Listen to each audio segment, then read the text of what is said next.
Types of electrochemical series के पढ़ने के बाद जो केमिस्ट्री फर्स्ट ईयर का जो चैप्टर है, चैप्टर नंबर 12 है, इस में हम इलेक्ट्रोकेमिस्ट्री पढ़ रहे हैं। इसमें जो टॉपिक पढ़ना है उसका नाम है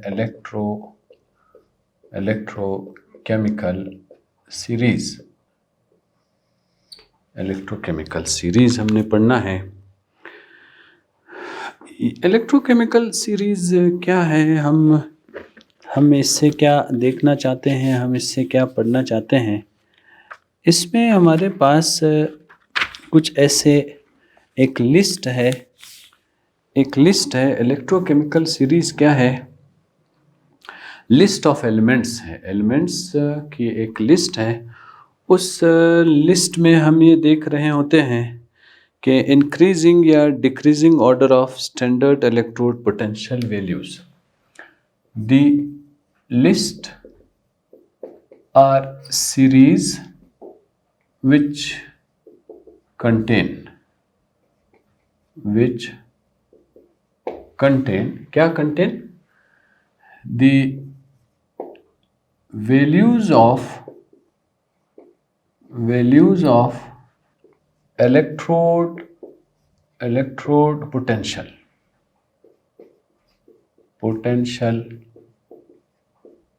of elements in decreasing or increasing order is called electrochemical series,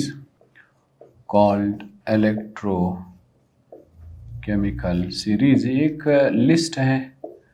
इस लिस्ट में जो इलेक्ट्रोड पोटेंशियल की जो वैल्यूज़ है, उस वैल्यूज़ के बुनियाद पे चीज़ों को हम रखते हैं। It is also called as electromotive और एक्टिव सीरीज़।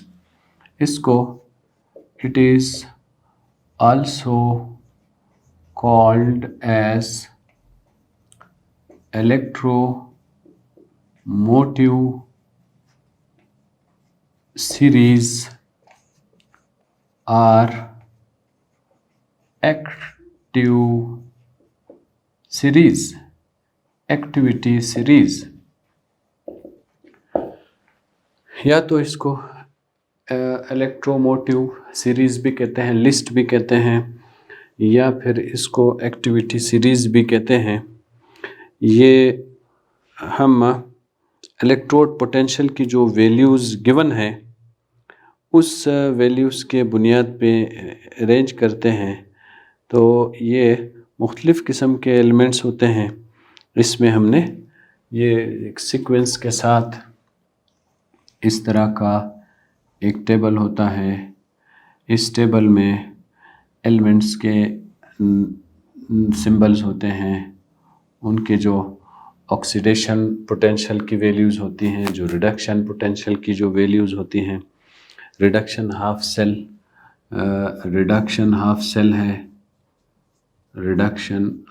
सेल है, ये हाफ सेल, इस तरह की कुछ वैल्यूज़ लिखी हुई होती हैं। और इसी तरह अगर हम एक और इस तरह की लिस्ट देख रहे हैं तो एक और लिस्ट भी है, वो ये है कि यहाँ पे ऑक्सीडेशन हाफ सेल की जो वैल्यूज़ हैं वो लिखी हुई होती है। यहाँ पे सीक्वेंस के साथ इनकी वैल्यूज़ लिखी हुई होती हैं। ऐसा जो चार्ट है, ऐसी जो लिस्ट है, इस लिस्ट को जो है इलेक्ट्रोकेमिकल सीरीज़ कहते हैं। इस लिस्ट में ये भी मौजूद है कि ऑक्सीडेशन पोटेंशियल रखने वाले और रिडक्शन पोटेंशियल रखने वाले ये सारी जो वैल्यूज़ हैं ये इसमें मौजूद होती हैं। यहाँ पे एक है ऑक्सीडेशन पोटेंशियल। ऐसा इलेक्ट्रोड जो ऑक्सीडेशन शो करता है, ऑक्सीडेशन शो करता है उसको ऑक्सीडेशन पोटेंशियल वाला इलेक्ट्रोड कहते हैं। और इसी तरह रिडक्शन पोटेंशियल भी होता है, रिडक्शन पोटेंशियल भी होता है। तो ये फिर ऐसा इलेक्ट्रोड है जो हमें ऐसा इलेक्ट्रोड है जो रिडक्शन का प्रोसेस हो रहा होता है, रिडक्शन कर रहा होता है। तो इन सब की जो वैल्यूज़ होती हैं ये वैल्यूज़ लिखी हुई होती हैं। इसमें फिर हमने ये भी देखना होता है कि इसका फ़ायदा क्या है, ये हमने करना क्या है, ये हमारे किस काम आते हैं। तो इसको एप्लीकेशन ऑफ इलेक्ट्रोकेमिकल सीरीज़ हम कहते हैं। एप्लीकेशन ऑफ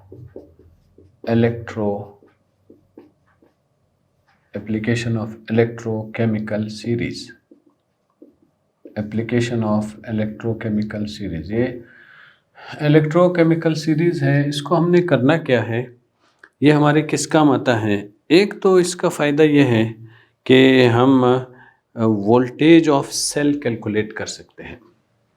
नंबर 1 जो है calculation of voltage of cell, voltage of cell, calculation of voltage of cell. जो हमारे पास जो सेल होता है, सेल पोटेंशियल होता है, उसकी वैल्यूज़ हम मालूम कर सकते हैं कि अगर हमने कोई सेल बनाना है तो हमें पहले से मालूम होना चाहिए कि यहाँ पे हम कौन कौन से कैथोड और कौन कौन से एनोड लगाने जा रहे हैं और इनका ऑक्सीडेशन पोटेंशियल कितना है, इनका रिडक्शन पोटेंशियल कितना है। जब हमारे पास ये वैल्यूज़ आ जाती हैं तो हम आसानी से उस सेल का पोटेंशियल मालूम कर लेते हैं।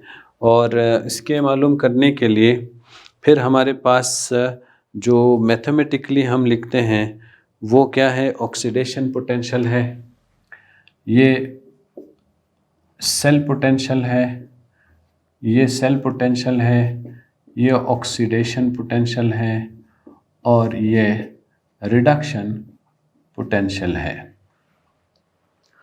तो इलेक्ट्रोकेमिकल सीरीज़ की मदद से the oxidation potential, the oxidation potential and the value of oxidation potential, the value of oxidation potential and reduction potential can be easily calculated, determined from electrochemical series, from electrochemical series. The voltage of cell, the voltage of cell can be determined by some adding the values, by adding up the values. The oxidation potential की value और reduction potential की value ये हम calculate कर सकते हैं। अगर हमारे पास एक सेल है, जैसा कि हम एक कॉपर जिंक सेल बनाना चाह रहे हैं, मिसाल के तौर पे हम एक कॉपर जिंक डेनियल सेल बनाना चाह रहे हैं, डेनियल सेल बनाना चाह रहे हैं, तो हम क्या करेंगे, हम जो है सबसे पहले जिंक की वैल्यू मालूम करेंगे। जिंक जो होता है, जिंक का हम सीरीज़ में देखेंगे कि जिंक का पोटेंशियल कितना है। जिंक का पोटेंशियल मालूम करने के बाद फिर हम कॉपर का देखते हैं कि कॉपर का पोटेंशियल कितना है। ये जब मालूम हो जाए तो फिर हम इन दोनों को सम अप कर देते हैं, ऐड कर देते हैं। इनके ऐड करने की वजह से जो वोल्टेज ऑफ द सेल है, जो टोटल जो वोल्टेज है, इसका जो ऑक्सीडेशन है, अब ये जो ऑक्सीडेशन की वैल्यू है, ये टोटल सेल है और जो ऑक्सीडेशन की वैल्यू है 0.6 है, जो रिडक्शन की वैल्यू है 0.34 है। तो हमारे पास जो टोटल वैल्यू आ रही है वो आ रही है 1.00 वोल्ट। तो ये वैल्यूज़ देख के हम बहुत आसानी से ये बता सकते हैं कि हमने जो बनाया है, जो हम काम करने जा रहे हैं, 1.1 इसमें आ जाता है, 1.1 इसमें आ जाता है। तो हम वोल्टेज बता सकते हैं, बहुत आसानी से क्लियर कर सकते हैं। दूसरा पॉइंट इसमें यह है कि feasibility of chemical reaction, prediction of feasibility of chemical reaction. दूसरा पॉइंट क्या है? Prediction of feasibility of chemical reaction. Feasibility of chemical reaction हम ये पता लगा सकते हैं कि अगर हम किन चीज़ों को आपस में मिला दें, किन चीज़ों को आपस में मिलाने की वजह से हमारी वैल्यूज़ ठीक आती है। अगर हम यहाँ पे जिंक ले रहे हैं, कॉपर आयन ले रहे हैं, तो फिर यहाँ पे जिंक आयन बनेगा और कॉपर बनेगा। इन दोनों की जब हम वैल्यूज़ मालूम करते हैं, इन दोनों के वैल्यूज़ इलेक्ट्रोकेमिकल सीरीज़ के ज़रिए से मालूम करते हैं, इनका जब हमारे पास पूरे का पूरा जवाब आ जाता है तो हम यहाँ पे लिख देते हैं 0.74 ऑक्सीडेशन के लिए, 0.36 रिडक्शन के लिए, जो टोटल जवाब आ रहा है 1.10 वोल्ट। तो इसका मतलब ये है कि इस तरह का जो सेल है ये फिजिबिलिटी शो कर रहा है, ये पॉसिबल है, ये हो सकता है, इस तरह का सेल हम बना देते हैं तो ये बात सही रहेगी। लेकिन अगर हम यही काम उलट कर रहे हैं, ये काम अगर हम उलट कर रहे हैं, उलट इस तरह कर रहे हैं, कॉपर यहाँ कर रहे हैं, जिंक यहाँ कर रहे हैं और यहाँ पे कॉपर आयंस की शक्ल में आ रहा है, जिंक जो है, तो इस केस में अगर हम लेते हैं, ये माइनस आ रहा है, ये भी माइनस आ रहा है, तो हमारी जो वैल्यू माइनस में आ रही है, अगर वैल्यू माइनस में आ रही है तो फिर ये फिजिबल नहीं है। अगर वैल्यू आ रही है माइनस में तो फिजिबल नहीं है। ये हम यहाँ पे देख सकते हैं, इनकी वैल्यूज़ देख सकते हैं। वैल्यूज़ देखकर हमने डिसाइड करना होगा। तीसरे नंबर पे आ रहे हैं comparison of relative tendency of metal and non metal. फिर हम रिलेटिव टेंडेंसी देखते हैं, कंपैरिजन करते हैं। Comparison of relative metals or non-metals and non-metals which can oxidized or reduced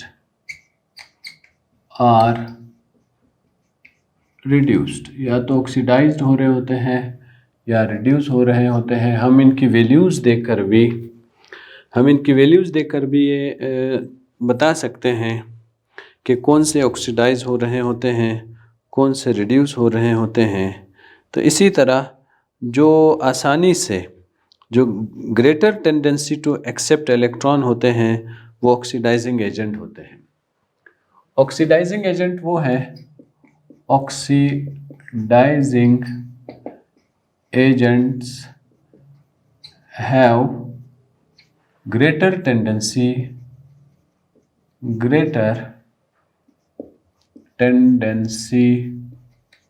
to accept electrons, जिनके अंदर इलेक्ट्रॉन्स के एक्सेप्ट करने की टेंडेंसी मौजूद होती हैं, तो इस टेंडेंसी की मदद से फिर वो क्या करते हैं, वो अंडरगो रिडक्शन है।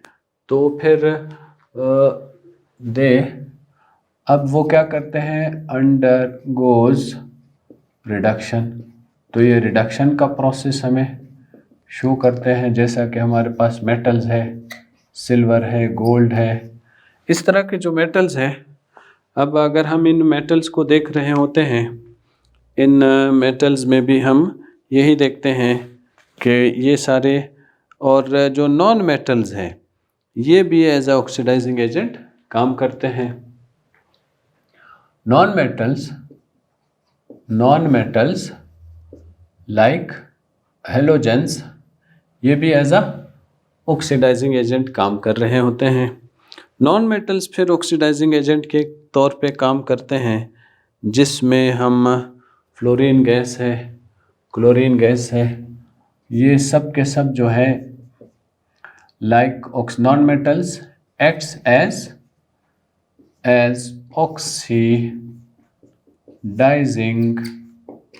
Oxidising agents. यहाँ पे तो ये ऑक्सीडाइजिंग एजेंट्स के तौर पे काम कर रहे हैं। दूसरे अल्फाज में अगर हम देखते हैं तो जो स्टैंडर्ड रिडक्शन पोटेंशियल है ये ग्रेटर टेंडेंसी शो करता है टू लॉस इलेक्ट्रॉन और एक्ट्स एज रिड्यूसिंग एजेंट। इसका मतलब यह है कि जो इलेक्ट्रॉन लॉस करते हैं उनके अंदर जो मेटेलिक प्रॉपर्टी मौजूद है और उनके अंदर जो एक्सेप्ट करते हैं उनके अंदर दूसरी प्रॉपर्टी मौजूद है। तो इन सारे प्रॉपर्टीज़ के बुनियाद पे हम चीज़ों को ये डिसाइड कर सकते हैं कि किस में मेटेलिक प्रॉपर्टी मौजूद है, किस में मेटेलिक प्रॉपर्टी मौजूद नहीं है। Reaction of metals with dilute acid है, ये भी हम देख सकते हैं। Reaction of metal with dilute HCl। अगर हम कोई मेटल ले रहे हैं और इसका डाइल्यूट HCl के साथ रिएक्शन शो करवाना चाह रहे हैं, तो हम ये देखना चाह रहे हैं कि इसके साथ तो कोई रिएक्शन नहीं होता है, ये कोई रिएक्शन शो नहीं कर रहा होता है, इसके साथ कोई रिएक्शन नहीं है। और इसी तरह अगर हम किसी और मेटल को ले रहे हैं, जिंक ले रहे हैं, HCl के साथ रिएक्शन करवा रहे हैं, तो ये जिंक क्लोराइड और हाइड्रोजन बना देता है हमें, ये हमें हाइड्रोजन बना के दे रहा होता है, जिसमें ये हाइड्रोजन। अब ये भी सारी हमें इलेक्ट्रोकेमिकल सीरीज़ से हमें ये इन्फॉर्मेशन मिल रही होती है। इलेक्ट्रोकेमिकल सीरीज़ में हम सीक्वेंस के साथ जब देख रहे होते हैं तो उस इलेक्ट्रोकेमिकल सीरीज़ में हमने ये देखना होता है कि जहाँ पे हाइड्रोजन मौजूद है, तो अगर हाइड्रोजन मौजूद है तो फिर वो क्या करेगा, वो एसिड को के साथ हाइड्रोजन से जो ऊपर वाले हैं उनके अंदर ये प्रॉपर्टी मौजूद होती हैं, हाइड्रोजन से नीचे वाले हैं उनके अंदर ये प्रॉपर्टीज़ मौजूद नहीं होती हैं। अगर हम ये देखना चाहते हैं displacement of one metal by another, तो ये भी हम देख सकते हैं। Displacement of one metal with another, एक मेटल का दूसरे के साथ विद अनदर, एक मेटल का दूसरे के साथ अगर हम डिस्प्लेसमेंट करवाना चाहते हैं, हम इलेक्ट्रोप्लेटिंग का प्रोसेस करवाना चाहते हैं, किसी एक मेटल पर किसी दूसरे मेटल को करवाना चाह रहे हैं, प्लेटिंग करवाना चाह रहे हैं, कोटिंग करवाना चाह रहे हैं, तो ये उसी वक्त पॉसिबल हो सकता है जब हम इलेक्ट्रोकेमिकल सीरीज़ में जब हम ये देख रहे होते हैं, तो ये पॉसिबल हो सकता है, वरना ये पॉसिबल नहीं होता है। यहाँ पे जो हमने जो इलेक्ट्रोकेमिकल सीरीज़ है उसमें हमने ये देखना होता है कि यहाँ पे आपको हाइड्रोजन मिलेगा, हाइड्रोजन से जो ऊपर वाले हैं हाइड्रोजन से ऊपर है। फर्ज कर लेते हैं यहाँ हाइड्रोजन है।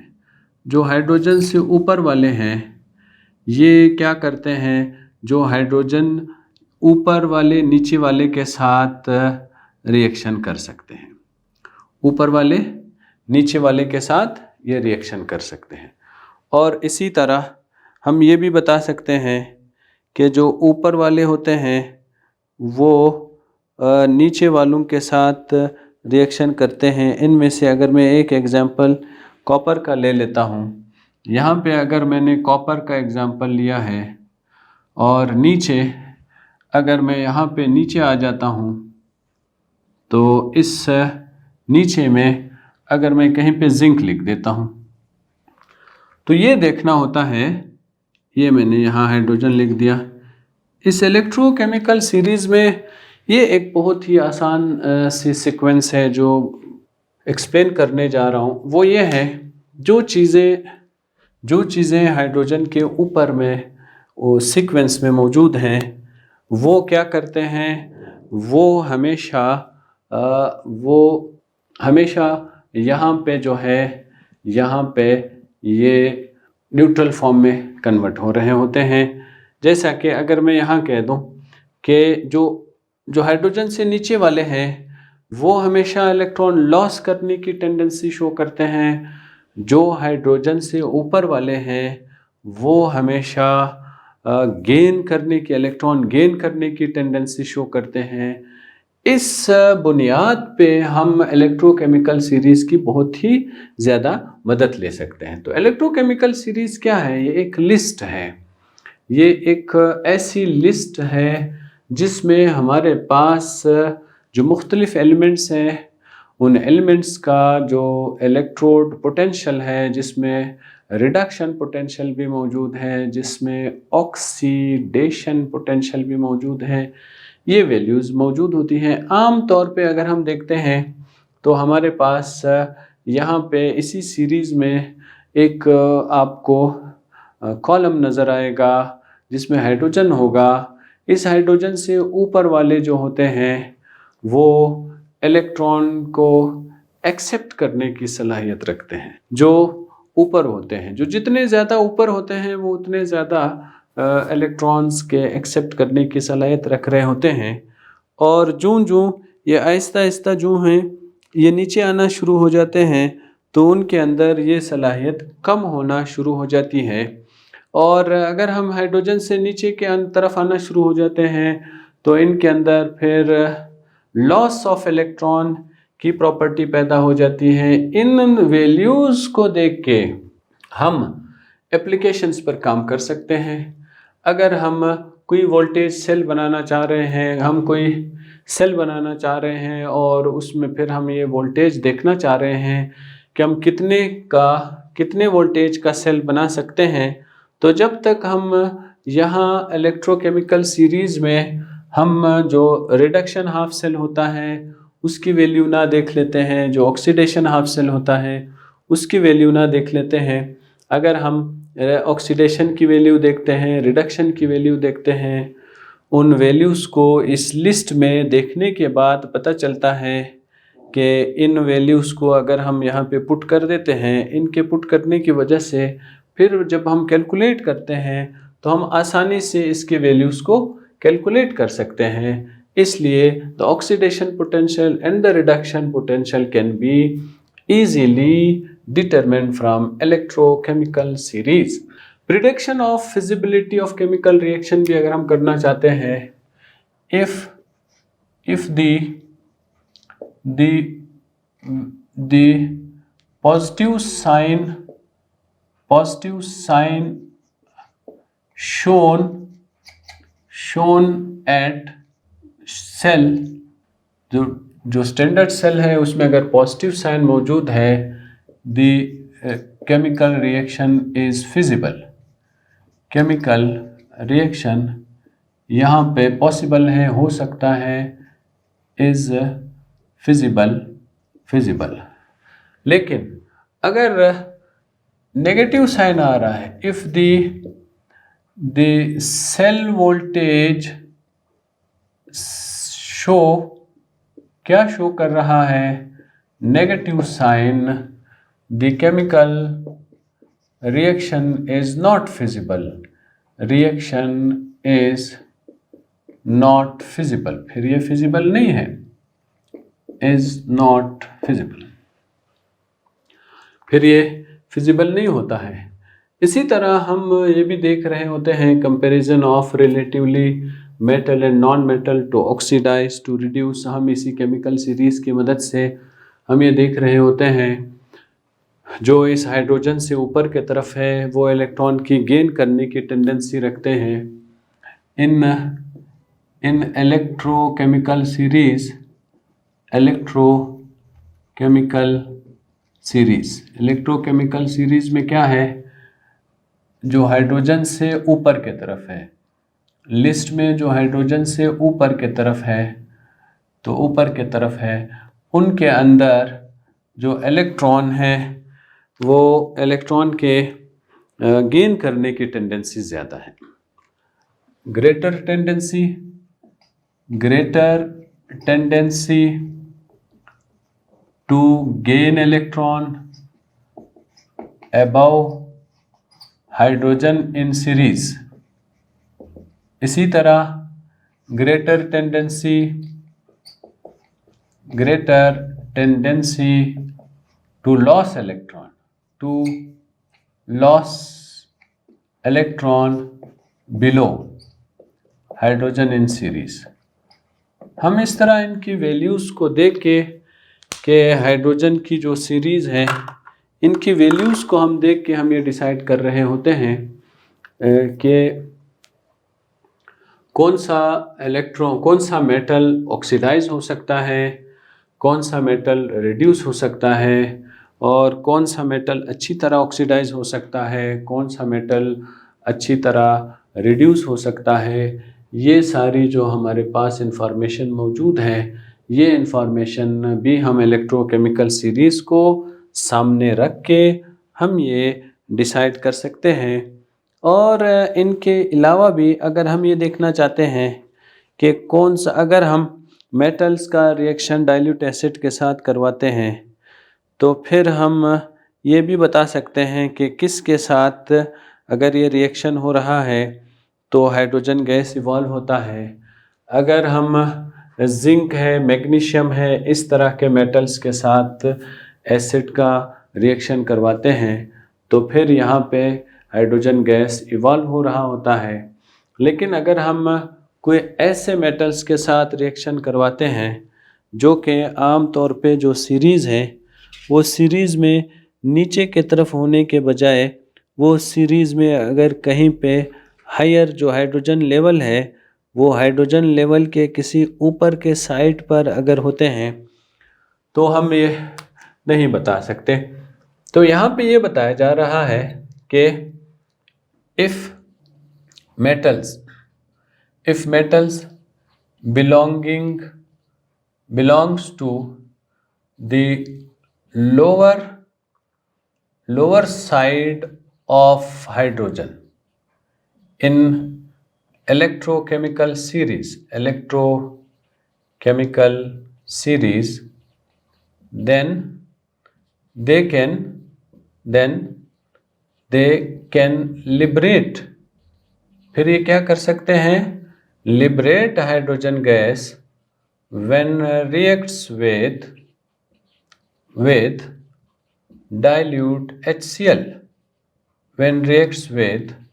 dilute HCl, ये बात यहाँ पे मैं बताने जा रहा हूँ कि अगर हमारे पास इलेक्ट्रोकेमिकल सीरीज़ है, अगर मैं एक बार फिर यहाँ पे इलेक्ट्रोकेमिकल सीरीज़ का जिक्र कर दूँ, अगर मैं यहाँ हाइड्रोजन लिख दूँ और यहाँ कहीं पे जिंक लिख दूँ, कहीं पे मैग्नीशियम लिख दूँ, कहीं पे कैल्शियम लिख दूँ, इसका मतलब यह है कि ये चूँकि हाइड्रोजन से नीचे के सीक्वेंस में है, अगर ये डाइल्यूट एसिड के साथ रिएक्शन करेंगे, इनके इस रिएक्शन करने की वजह से ये हाइड्रोजन गैस इवॉल्व कर सकते हैं, ये रिएक्शन हो सकता है। लेकिन अगर कोई ऐसी सीक्वेंस है जो यहाँ पे ऊपर के तरफ है, हाइड्रोजन से ऊपर के तरफ है, तो फिर ये जब एसिड के साथ रिएक्शन करेंगे तो इनके इस एसिड के साथ रिएक्शन करने की वजह कोई रिएक्शन होता नहीं है, कोई भी हाइड्रोजन गैस इवॉल्व नहीं होती हैं। ये बहुत ही जो गोल्ड है ये इनर्ट मेटल है, ये नोबल मेटल है, ये किसी के साथ रिएक्शन नहीं करता है। ये अगर हम किसी एसिड में भी डाल देते हैं, अगर ये प्योर फॉर्म में है तो प्योर फॉर्म में ये किसी एसिड में डिज़ोल्व नहीं होता है। बस इसमें सिर्फ कंडीशन ये है कि ये प्योर फॉर्म में होनी चाहिए, जो जेवर है उसकी शक्ल में नहीं होनी चाहिए, क्योंकि जेवर जो होता है, ज्वेलरी जो होती है वो प्योर फॉर्म में नहीं होती है, उसमें हम अदर मेटल्स को मिक्स कर रहे होते हैं। तो ये दूसरी बात यहाँ पे displacement of one metal with another, इसमें अगेन हम यही देख रहे होते हैं, जो हाइड्रोजन है ये हाइड्रोजन के ऊपर में अगर कोई मेटल मौजूद है तो हम किसी नीचे वाले मेटल के साथ अगर उसका कोई रिएक्शन करते हैं, कोई हम इलेक्ट्रोलाइटिक सेल बनाते हैं, कोई हम इलेक्ट्रोप्लेटिंग का काम करना चाहते हैं, तो फिर हमने ये सीक्वेंस देखना होगा। इलेक्ट्रोकेमिकल सीरीज़ में ये सीक्वेंस देखा जाता है। अगर ऐसा है कि इलेक्ट्रोकेमिकल सीरीज़ में ये सीक्वेंस मौजूद है, अगर ये सीक्वेंस मौजूद है तो फिर हम आसानी के साथ ये सीक्वेंस निकाल सकते हैं। मिसाल के तौर पे ये गोल्ड है और यहाँ पे नीचे कहीं पे एल्युमिनियम मौजूद है। हम ये चाहते हैं कि एल्युमिनियम का जो प्लेट है उसके ऊपर गोल्ड की प्लेटिंग हो जाए, तो ये गोल्ड की प्लेटिंग उस पर हो सकती है। लेकिन अगर हम ये चाहते हैं कि गोल्ड पर एल्युमिनियम का प्लेटिंग हो जाए, ये नहीं हो सकता है, क्योंकि ये हाइड्रोजन के सीरीज़ के नीचे के तरफ मौजूद है और ये हाइड्रोजन के सीरीज़ के ऊपर के तरफ मौजूद। जो हाइड्रोजन के सीरीज़ के ऊपर के तरफ मौजूद है, हम अगर ये चाहते हैं कि उनका कवर हम किसी दूसरे पर लगा दें, यानी उनकी इलेक्ट्रोप्लेटिंग करवा दें, तो इलेक्ट्रोप्लेटिंग को समझने के लिए ये बात ज़रूरी है कि अगर इलेक्ट्रोकेमिकल सीरीज़ में हाइड्रोजन से ऊपर के तरफ है तो उन पर इलेक्ट्रोप्लेटिंग हो सकती है जो हाइड्रोजन से नीचे के तरफ है। जो हाइड्रोजन से नीचे के तरफ है यहाँ पे इलेक्ट्रोप्लेटिंग हो सकती है, ये रिप्लेस हो सकता है। कॉपर यहाँ हाइड्रोजन से ऊपर के तरफ में है, जिंक यहाँ नीचे के तरफ में है, इस वजह से ये वाला जो रिएक्शन है ये फिजिबल होता है। अदरवाइज इस तरह का जो रिएक्शन है वो फिजिबल नहीं है।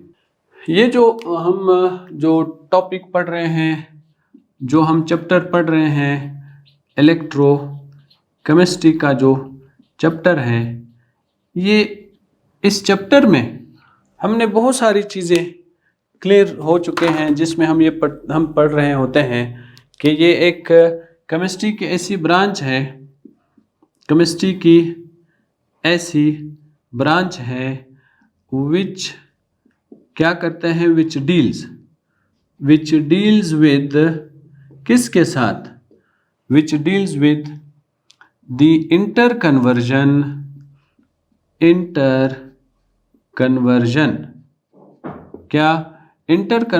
ऑफ इलेक्ट्रिकल एनर्जी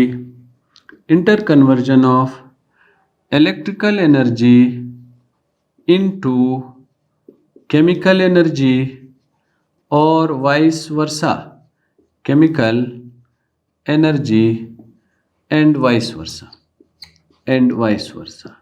ये जो डेफिनेशन है ये सिर्फ उस वक्त पॉसिबल है जब आपको पहले से ही इन रिडॉक्स रिएक्शन का पता हो, रिडॉक्स रिएक्शन के साथ साथ स्पॉन्टेनियस रिडॉक्स रिएक्शन का पता हो, नॉन स्पॉन्टेनियस रिडॉक्स रिएक्शन का पता हो।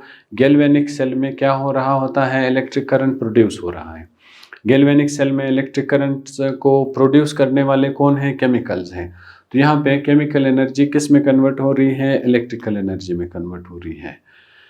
जो इलेक्ट्रोलाइटिक सेल है उसमें क्या हो रहा है, हमारे पास इलेक्ट्रिक करंट मौजूद है। इलेक्ट्रिक करंट के मौजूदगी की वजह से हम इस इलेक्ट्रिक करंट की वजह से हम यहाँ पे केमिकल रिएक्शंस को पॉसिबल बना रहे हैं, केमिकल रिएक्शंस करवा रहे हैं।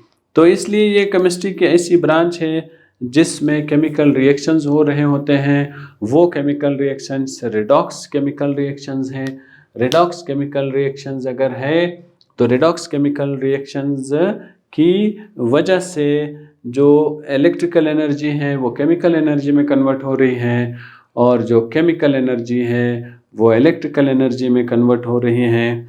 इसके कन्वर्जन के लिए रिडॉक्स रिएक्शन का होना बहुत ज़रूरी है। और ये जो इलेक्ट्रोकेमिकल प्रोसेस है इसके अंदर जो इलेक्ट्रोकेमिकल प्रोसेस है ये हमारे सराउंडिंग में भी ये काम यूजुअली हो रहे होते हैं। उनमें से अगर हम देख लें डीके ऑफ मेटल में हम ये काम हो रहा होता है, आम तौर पे डीके ऑफ मेटल में ये काम हो रहा होता है। इसमें आयरन आता है, आयरन के साथ जब अगर मॉइस्चर मौजूद है तो सराउंडिंग में जो कार्बन डाइऑक्साइड गैस है वो कार्बन डाइऑक्साइड गैस इस मॉइस्चर के साथ मिल जाता है और कार्बोनिक एसिड बना लेता है।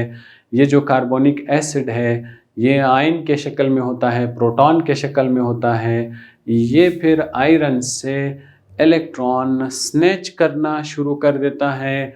आयरन से इलेक्ट्रॉन स्नैच करने की वजह से खुद ये हाइड्रोजन वो इलेक्ट्रॉन गेन कर लेता है। इलेक्ट्रॉन के गेन करने की वजह से हाइड्रोजन गैस बन के इवॉल्व हो जाता है।